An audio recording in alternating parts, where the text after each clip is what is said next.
avons remarqué qu'il y a beaucoup de ménages qui adhèrent aux mutuelles de santé, malgré que le taux de pénétration reste toujours faible.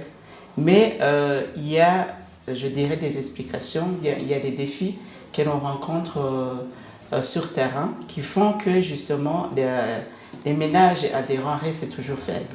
Je peux citer comme grand défi, ça c'est vraiment au niveau politique.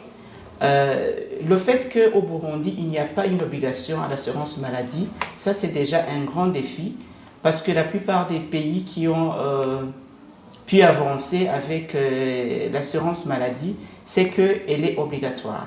Alors, le fait que l'assurance maladie n'est pas obligatoire, personne n'est obligé donc d'adhérer à une mutuelle ou bien à une assurance maladie. Je donne l'exemple au Burundi, nous avons la mutuelle de la fonction publique.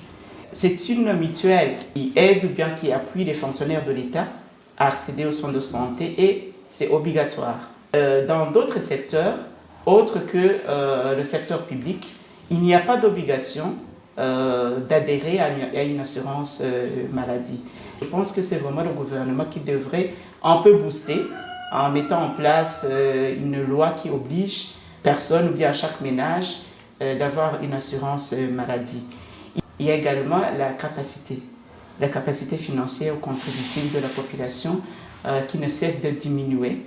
Et donc, face à cette situation, il est difficile qu'un ménage puisse investir dans une assurance.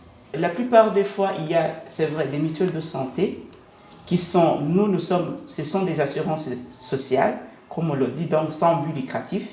Mais il y a parallèlement des assurances qui sont lucratives. C'est-à-dire, on les appelle les micro-assurances ou bien les assurances tout court. Donc, les deux régimes existent, mais il n'y a pas de texte qui régit, donc qui limite en disant, par exemple, les assurances sociales, votre groupe cible, c'est celui-là. Est-ce que faut-il continuer avec autant de mécanismes, avec des groupes cibles qui sont superposés, ou bien faut-il avancer à mettre en place des lois ou bien des textes qui puissent un peu délimiter les groupes cibles de chaque mécanisme. Et on exhorte également le gouvernement à ce qu'on puisse également bâtir la CSU en se basant sur les mécanismes qui existent déjà et qui sont fonctionnels.